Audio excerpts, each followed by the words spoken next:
spent in a miserable way.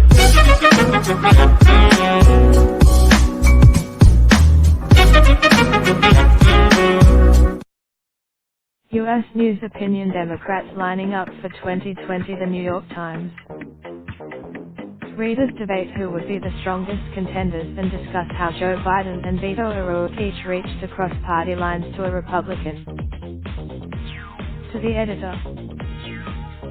Read by Michelle Goldberg. Column, January the 22nd.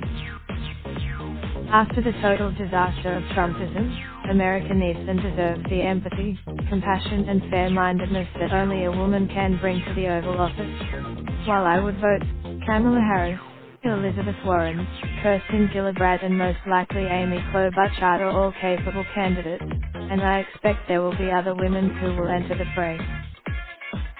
We are a long way off until the 2020 election, but I applaud the women who have thrown their hats into the ring now, as Americans need to get to know and evaluate their strengths and weaknesses and help choose the woman with the best chance of taking back the White House. The midterms in Henry Lowenstein, New York. To the editor. While I wholeheartedly agree with Michelle Goldberg's argument that it would be nothing short of poetic justice for President Trump to lose re-election in 2020 to a female Democrat, I worry that she is too optimistic about a female Democrat's chances in a general election, even if she can get through the competitive Democratic primary. While none of the three female senators currently in the race, Senators Elizabeth Warren, Kirsten Gillibrand and Kamala Harris, who have been in the public eye as long as Hillary Clinton was, it is still likely that they will be as thoroughly criticized by the ecosystem as Mrs. Clinton was, given how focused right-wing media has always been on tearing down female Democrats. This is apparent while I am energized by the recent successes of female political candidates in the 2018 midterm elections, I fear that it will be difficult to overcome the constant right-wing media torrent. Shalaka Joshi, New York. To the editor. I am hoping the 2020 Democratic primary will look like something the Republicans had in 2016, a large field of candidates that held multiple debates that allowed voters to compare candidates head-to-head. At this point, 4 years ago, Democrats saw the antithesis of democracy: a backroom, preordained frontrunner whose critics were labeled either misogynists or de facto enablers of the GOP. Michael Batar, less than or equal to N. Long Beach, California. To the editor.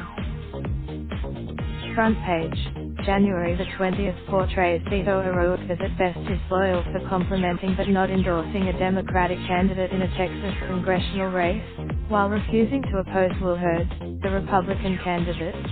Mr. O'Rourke, the implicit argument was that Mr. Hurd should have been opposed simply because he was a Republican. Contrast this. Frankly, I prefer a candidate who can recognize the possibility that candidates from both parties have merit to a candidate who feels that for the sake of the party he needs to support a party member regardless of merit. Laura Steele, Los Altos, California. To the editor. Front page, January the 24th. In this era of hyper-partization, it's refreshing to read about former Vice President Joe Biden's praise of Representative Fred Upton, a Michigan Republican, during last fall's congressional campaign, for supporting legislation that provided hundreds of millions of dollars in federal support for cancer research. As a registered Democrat and a cancer survivor, I for one am gratified that Mr. Biden had the political courage and personal decency to publicly thank Mr. Upton for his strong support of this landmark bill.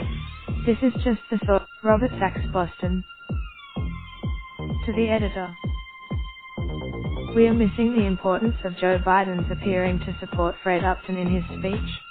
Mr. Biden could, if Mr. Upton's bill to repeal Obamacare had succeeded, and if new cancer research offered new treatments and hope, millions of uninsured Americans would not have been able to receive the new, novel, wonderful care. Gail Shaw Wilmette, Hilda Ryder is a retired pediatrician. To the editor. In every presidential race since at least 1980, the more likable candidate won. Although I despise, we Liberals have Elizabeth Warren, who thinks that she can somehow win the next likability contest, despite her already divisive reputation and easily stereotyped policy positions. Who else is vying? Republicans. You, even those from the coast, you are more likable to the varied geography of America.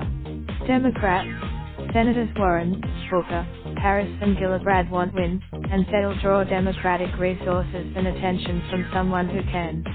Here we go again. Jonathan Carey Hoboken, NJ. To the editor. Most of us with an ounce of sanity recognize that the current administration is a disaster. Our country needs it. The only candidate who can rescue us from the current national mayhem is Michael Bloomberg. Elizabeth Warren. Democrats need to unite behind a viable candidate. And the only vibe, Peter Koch, Rockport, Massachusetts. Raindrop, drop top smoking, no cooking the hot pot. Fucking on your bitch, yeah, that. Looking up, open the park pot.